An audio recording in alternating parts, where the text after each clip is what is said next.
Let us talk about page formatting. First step is to create header and footer. Header and footer are used to place some information on top and at the bottom of every page respectively. You can include the title, chapter's heading, date, page, number, author's name, etc. in this section. The header and footer buttons are found in the header and footer group on the Insert tab. Click on the header button. Select the Edit Header option in the drop-down menu. Likewise, select the Insert and go to Footer, then go to Edit Footer option to display the footer box. An additional tab named Design will appear on the right under the Header and Footer Tools section. You will find the header and footer boxes at the top and bottom of each page respectively, separated by dotted lines. Click on the header box and then type the text you want to display here. For example, Kids Publishing World on the left-hand side. Press the Tab key twice. The point will jump to the right side. Click on Date and Time button in the Insert group on the Design tab. The Date and Time dialog box appears. Choose the desired date and time format. Click OK. Click on the Go to Footer button in the Navigation group. The cursor will appear on the left side of the Footer section. Press the Tab key and the cursor will jump to the center of the page. Click on the Page Number button in the Header and Footer group and choose the desired format from the drop-down list. If you intend to apply a specific page number style, then select the Format Page Numbers option from the drop-down menu. The Page Number Format dialog box appears. Define the settings as per your need and click OK. Click on the Close Header and Footer button on the Design tab to come out of the Header and Footer Tools section.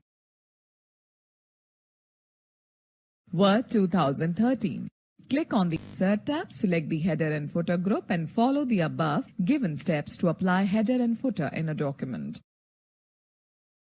Now let us talk about setting paragraph spacing. Paragraph spacing is the amount of space above or below a paragraph. Follow the steps to set the paragraph spacing. Select the paragraph before or after which you want to change the spacing. Click on the Paragraph Dialog Box Launcher button on the Home tab. The Paragraph dialog box will open. Select the Indents and Spacing tab. Enter the required spacing in the before and after spin boxes under the spacing section.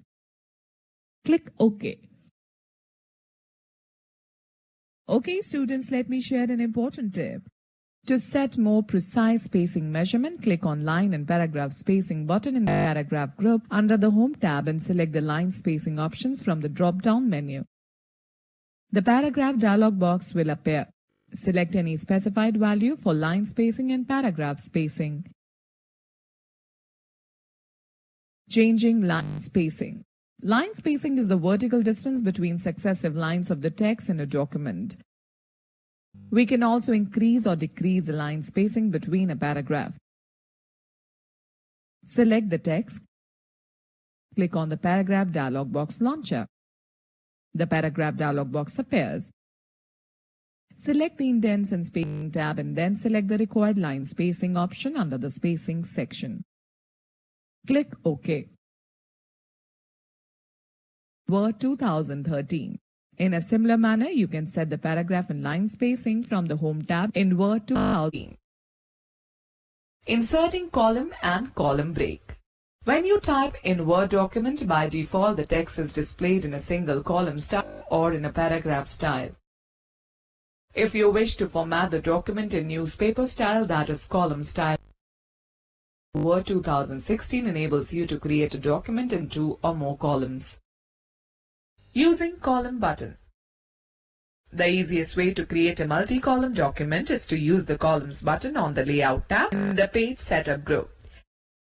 Select the text. Click on the Columns button. A drop-down menu displays the choices of columns. Select the number of columns you would like to insert in your document. If you want to customize the columns, then click on the More Columns option in the drop-down menu. The Columns dialog box appears. Define the desired settings and click OK. Inserting column break. If you have already added columns to your Word document, then you might have noticed that some of the columns are not as balanced as you would like them to be. One solution to the problem is to add a column break. It will force the end of the column and move that text to the beginning of a new column. Place the cursor before the text where you want to insert column break. Click on the Breaks button on the Layout tab and select the Column option from the drop-down menu. You will observe that the text following column break will begin in the next column. Word 2013. To add column and breaks in a document, click on the Page Layout tab and select the desired options. Now, let me explain to you about working with tabs. The most common way to indent the text is to use the Tab key. It is used to move the cursor at certain spaces in a document. By default, tab stops are set at every 0.5 inch. You can set the tab stops along the ruler according to your requirements. When you press the Tab key, the cursor automatically jumps to the next tab. Tabs can also be created using leaders line. The leaders insert dots or dashes in the space leading up to the tab stop. To set the tab stop, follow the given steps. Click on the Paragraph dialog box launcher in the Layout tab.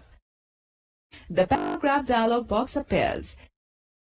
Now click on the Tabs button present on the lower left of the dialog box. The Tab dialog box appears on the screen. Type a tab position, for example 1.25 inches, in the tab stop position text box. Select any of the alignment options and click on the Set button.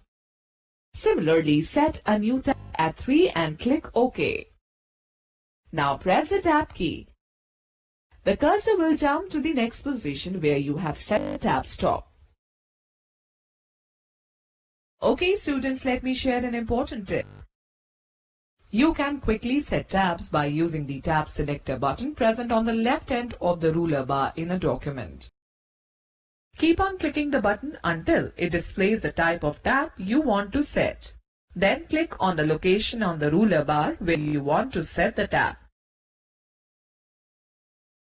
Word 2013. In Word 2013, you can set the tab position from the Page Layout tab. Okay, let me now tell you about indenting text. Indentation determines the amount of spacing between the text and page margins. Indenting basically draws the reader's attention. Indentation feature is used to move the complete paragraph or the first line of a paragraph to a specific position, either from left or right margin.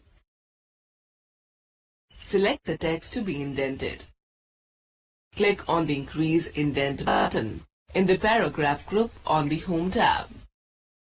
The selected text will shift ½ inch away from the left margin. Click on the Decrease Indent button to move the text ½ inches closer to the left margin. Okay students, let me share an important tip. You can also set the indents by the dragging method. Select the paragraph and drag the first line indent, left indent, right indent or hanging indent on the ruler bar.